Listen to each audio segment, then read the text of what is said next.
Assalamu alaikum wa rahmatullahi wa barakatuh. Bismillahirrahmanirrahim. Alhamdulillahi rabbil alamin wassalatu wassalamu ala rasulihil amin wa ala alihi wa ashabihi ajma'in, amma ba'd. Ndugu zangu Waislamu, ndugu zangu watazamaji wa kipindi chetu, awali yote tunamshukuru Mwenyezi Mungu Subhanahu wa Ta'ala kwa kutuwafikisha kukutana tena mahali hapa na kuendelea na jambo letu hili adhim kabisa. Ndugu zangu, ili tuweze kujenga jamii iliyokuwa bora na kizazi ambacho kitakuwa na manufaa katika mustakbal, ni lazima tuwekeze rasilimali zetu, fedha, maarifa, muda na kila tulichokuwa nacho katika kujenga madrasa zilizokuwa bora, kwa sababu madrasa ndiyo ambayo inalea watoto wadogo, watoto ambao wanatarajiwa kuja kuwa ni vijana na wazazi na walezi hapo baadaye katika mustakbal. Sasa tunaweza kuwa na madrasa ambazo zina majengo mazuri, zina vitabu vingi, wanafunzi wengi, lakini ubora wa madrasa hauanzi katika majengo, hauanzi katika vitabu, hauanzi katika wingi wa wanafunzi. Ubora wa madrasa unaanza katika kuwa na walimu bora wenye maarifa ya kutosha, wenye uzoefu, wenye ujuzi wa kutosha katika usimamizi na uendeshaji wa hizi madrasa zetu, kwa sababu tunaamini kwamba mwalimu ndiyo moyo wa madrasa. Mwalimu ndiye ambaye anasimamia mchakato mzima wa ujifunzaji na ufundishaji katika taasisi ya madrasa. Kwa hiyo mwalimu atakapokuwa na uzoefu na ujuzi wa kutosha, itasaidia kuleta athari chanya na maendeleo makubwa katika madrasa zetu. Katika utafiti wangu mdogo niliofanya katika madrasa zetu za Tanzania, niligundua kwamba kuna sababu 10 ambazo zinachangia kwa kiasi kikubwa kupunguza kasi ya maendeleo na kudogesha ile athari ya maendeleo katika madrasa zetu. Zipo sababu 10 ambazo zimesaidia kwa kiasi kikubwa kurudisha nyuma maendeleo ya madrasa zetu hapa Tanzania, ambazo nitakuja kuzitaja katika vipindi vyangu vijavyo. Ila miongoni mwa sababu hizi 10, moja katika sababu hizo ni ukosefu wa mafunzo ya ualimu kwa walimu wengi wa madrasa.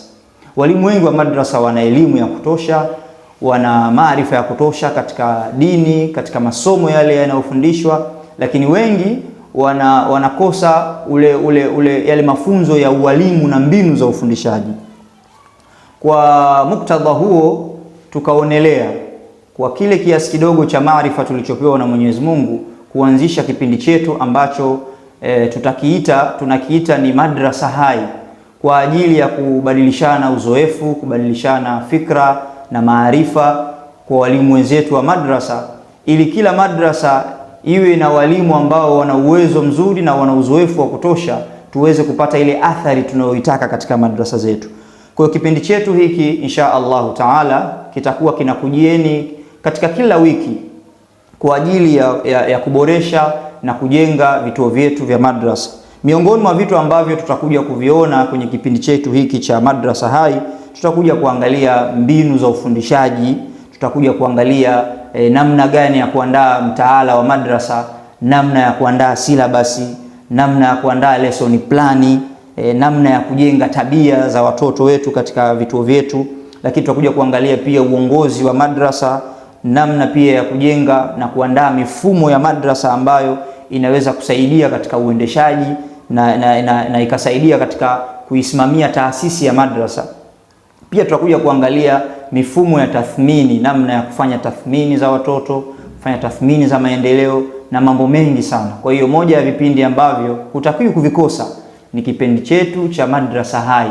Kitakujia katika kila wiki kwa lengo la kutengeneza madrasa zetu ziwe na uwezo mzuri wa kujenga na kuathiri kizazi cha baadaye, kwa sababu kundi kubwa la watoto liko kwenye vituo vyetu na tunatarajia kulea watoto hawa. Kwa hiyo ni lazima sisi walimu wa madrasa tuwe na uzoefu wa kutosha na ujuzi wa kutosha kwa ajili ya kusimamia hizi taasisi zetu za madrasa. Na tukifanya hivi tutaipenda pia kazi ya madrasa, kwa sababu moja ya kazi ambazo zimedogeshwa kwenye jamii, lakini pia hata wale wanaozifanya kazi hizo wamejihisi unyonge, ni kazi ya madrasa.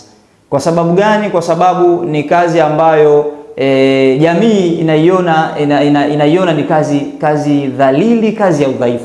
Lakini kama kazi hii ya madrasa tutaifanya katika utaalamu, katika ile utaalamu na ujuzi wa kutosha, na ikawa ina athari kubwa, kila mwalimu wa madrasa atakuwa anajisikia fahari kujitambulisha mahala popote kwamba yeye ni mwalimu wa madrasa, kama ambavyo mimi Ustadhi Isa naweza kujitambulisha popote na nahisi ufahari kwamba mimi ni mwalimu wa madrasa, kwa sababu ninafanya kazi yangu katika maelekezo mazuri na mafunzo mazuri ambayo nimeyapata kutoka kwa walimu wangu.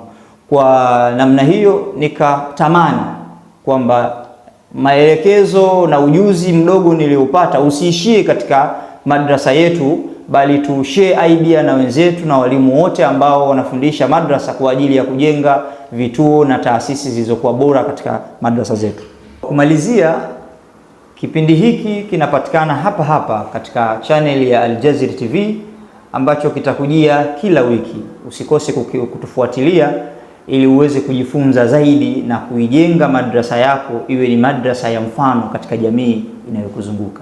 Wa hadha, assalamu alaikum wa rahmatullahi wa barakatuh.